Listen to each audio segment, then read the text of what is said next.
انا آتیناک الکوثر وقال ابن عباس شانئک عدوک. شانئک کا معنی کیا ہے؟ عدو، دشمن. اور شان سے مراد یہاں نبی صلی اللہ علیہ وسلم کا دشمن ہے. اس سے مراد عاص بن وائل، ابو جہل یا عتبہ ہے. لیکن عام معنی یہ کہ قیامت تک جتنے بھی لوگ رسول اللہ صلی اللہ علیہ وسلم کے دشمن ہیں، چاہے وہ آپ کے دور میں تھے یا بعد میں آئے، وہ سب انجام کے اعتبار سے خائب و خاسر ہیں، نامراد ہیں. حدثنا آدم حدثنا شیبان حدثنا قتادہ عن انس رضی اللہ عنہ قال لما عرج بالنبی صلی اللہ علیہ وسلم الی السماء، جب معراج پر لے جایا گیا رسول اللہ صلی اللہ علیہ وسلم کو آسمان کی طرف، قال تو آپ نے فرمایا اتیت علی نہر، میں ایک ایسی نہر کے پاس آیا، حافتاہ اس کے کنارے قباب اللؤلؤ مجوفن، کہ وہ قبے تھے خالدار موتی کے، چھوٹے چھوٹے جیسے گنبد سے بنے ہوئے ہوتے ہیں نا. فقلت ما ھذا یا جبریل، میں نے پوچھا یہ کیا ہے جبریل؟ قال ھذا الکوثر، فرمایا یہ ہے نہر کوثر جو انا آتیناک الکوثر کے پس منظر میں ہے.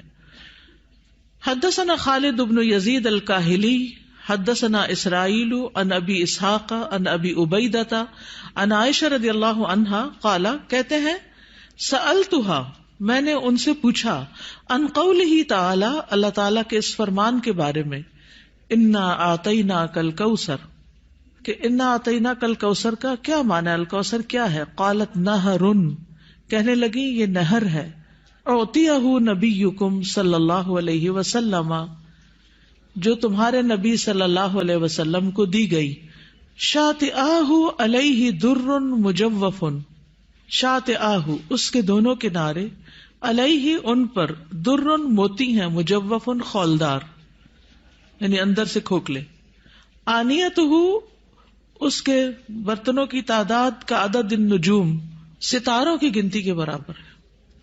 ستارے کتنے ہیں گن سکتے ہیں؟ انگنت. رواہ زکریا و ابو الاحوص و مطرف ان ابی اسحاق. تو انا آتیناک الکوثر کا معنی کیا ہے؟ بلا شبہ ہم نے آپ کو کوثر عطا کی. حدثنا یعقوب بن ابراہیم حدثنا حشیم حدثنا ابو بشر عن سعید بن جبیر عن ابن عباس رضی اللہ عنہما انہ قال فی الکوثر هو الخیر الذی اعطاہ اللہ ایاہ، کہ کوثر وہ خیر ہے جو اللہ نے آپ کو عطا کی. قال ابو بشر قلت لسعید بن جبیر، ابو بشر کہتے ہیں میں نے سعید بن جبیر سے کہا جو ابن عباس کے شاگرد تھے، فإن الناس يزعمون انه نہر، کہ لوگ تو یہ سمجھتے ہیں کہ وہ ایک نہر ہے، فی الجنت جنت میں. فقال سعید، تو سعید کہتے ہیں النہر الذی فی الجنت، کہ وہ جنت والی جو نہر ہے، من الخیر اس خیر میں سے ہے، الذی آتاہ اللہ ایاہ جو اللہ تعالیٰ نے آپ کو عطا کی. تو کوثر کا لفظ جو ہے یہ لغوی اعتبار سے کثرت سے ہے، اس سے مراد خیر کثیر ہے، جیسے کہ آگے ابن عباس کہتے ہیں. اور اس میں دوسرے معنی بھی آ جاتے ہیں، جیسے جنت میں نہر کوثر وہ اسی خیر کثیر کا حصہ ہے، یعنی خیر کثیر عمومی لفظ ہے اور پھر اس کی مثالیں ہیں جیسے نہر اور حوض وغیرہ. اسی طرح حوض کوثر کو بھی اس کا مصداق بتایا گیا ہے. اہل ایمان جنت میں جانے سے پہلے رسول اللہ صلی اللہ علیہ وسلم کے دست مبارک سے اس کا پانی پیئیں گے. اس حوض میں پانی جنت والی نہر سے آ رہا ہوگا. اس طرح تطبیق ہو جاتی. یعنی اگر کوئی یہ کہے کہ کوثر کا معنی کیا ہے، تو عمومی لغوی معنی کیا ہے؟ خیر کثیر. اور نبی صلی اللہ علیہ وسلم کو اوور آل خیر کثیر ہی عطا کی گئی تھی. اور پھر خصوصی معنی کیا ہے؟ نہر کوثر اور حوض کوثر. حوض کوثر میدان حشر میں ہے، جس سے پانی آئے گا کہاں سے؟ نہر کوثر سے. اور نہر کوثر کہاں ہے؟ جنت میں ہے. اسی طرح آپ صلی اللہ علیہ وسلم کو دنیا میں جو بلند مقام ملا اور آپ کا ذکر کثیر ہوا اور آپ کو فتوحات نصیب ہوئی، یہ سب بھی خیر کثیر میں شامل ہے. دنیاوی اعتبار سے کیا کیا ہے خیر کثیر میں شامل؟ فتوحات، بلند مقام اور ذکر کثیر. نہر کوثر کی خوشخبری سن کر آپ صلی اللہ علیہ وسلم بہت خوش ہوئے تھے. صحیح مسلم کی روایت ہے, حضرت انس کہتے ہیں کہ ایک دن رسول اللہ صلی اللہ علیہ وسلم ہمارے درمیان تشریف فرما تھے. آپ پر نیند سی طاری ہوئی, پھر آپ نے مسکراتے ہوئے اپنا سر اٹھایا تو ہم نے عرض کیا, یا رسول اللہ, آپ کس بات پر ہنس رہے تھے؟ تو آپ نے فرمایا, مجھ پر ابھی ایک سورت نازل ہوئی. پھر آپ نے بسم اللہ الرحمن الرحیم انا اعطیناک الکوثر فصل لربک وانحر ان شانئک ھو الابتر پڑھی, اور فرمایا کہ تم جانتے ہو کہ کوثر کیا ہے؟ تو ہم نے کہا, اللہ اور اس کا رسول ہی بہتر جانتے ہیں. آپ نے فرمایا, بے شک وہ ایک نہر ہے, مجھ سے میرے رب نے اس کا وعدہ کیا ہے, اس میں بہت سی خوبیاں ہیں. وہ ایک حوض ہے جس پر قیامت کے دن میری امت کے لوگ پانی پینے کے لیے آئیں گے. تو حوض کوثر کیا ہے, اس کی ڈسکرپشن کے بارے میں کچھ احادیث ہمیں ملتی ہیں. ہم میں سے ہر مسلمان حوض کوثر کا ذکر تو کرتا ہی رہتا ہے یا سنتا ہی رہتا ہے, لیکن اس کی بہت سی ڈیٹیلز ہمیں نہیں معلوم, تو ان کو ذرا دوہرا لیتے ہیں. رسول اللہ صلی اللہ علیہ وسلم نے فرمایا, میرے حوض کے دونوں کناروں کے درمیان اتنا فاصلہ ہے جتنا مدینہ اور صنعاء کے درمیان ہے. پھر اسی طرح یہ سطح زمین پر بہتی نہر ہے, اندر کھڈوں میں نہیں ہے. رسول اللہ صلی اللہ علیہ وسلم نے فرمایا, مجھے کوثر عطا کی گئی, وہ ایک نہر ہے جو گویا کہ سطح زمین کے اوپر بہتی ہے.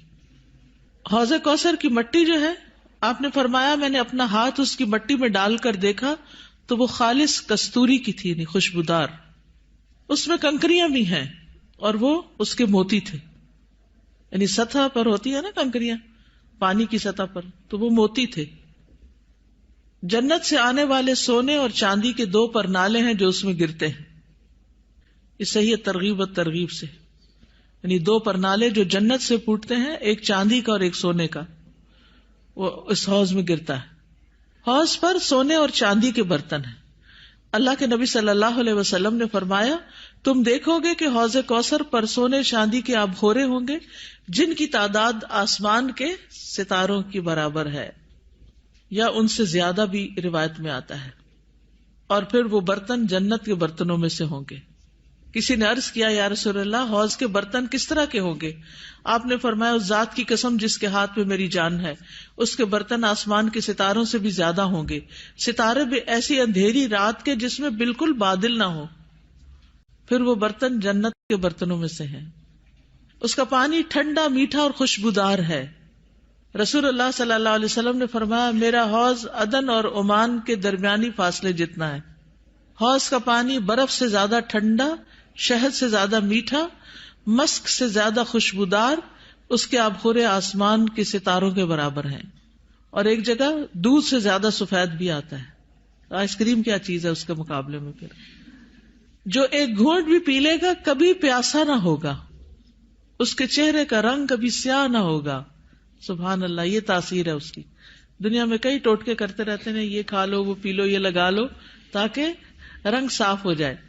اس کا ایک گھونٹ پی کر انسان خوبصورت ہو جائے گا. اس نہر پر پرندے بھی ہیں. فرمایا, ان کو کھانا اس سے بھی زیادہ خوشگوار ہوگا. لیکن کچھ لوگ حوض کوثر سے محروم رہ جائیں گے. وہ کون ہیں؟ جو بدعت کرنے والے ہیں, جنہوں نے آپ کے بعد دین کو تبدیل کر دیا. آپ فرمائیں گے یہ دور ہو جائیں, دور ہو جائیں. یہ ڈسکرپشن پڑھ کے پھر شوق بڑھ جاتا ہے نا, اور سنت پر عمل کا شوق بڑھ جاتا ہے کہ اللہ تعالیٰ ہمیں اور زیادہ سنت کا پابند بنائے تاکہ ہم نبی صلی اللہ علیہ وسلم کے قریب ہو سکیں, آپ کا اتباع کریں.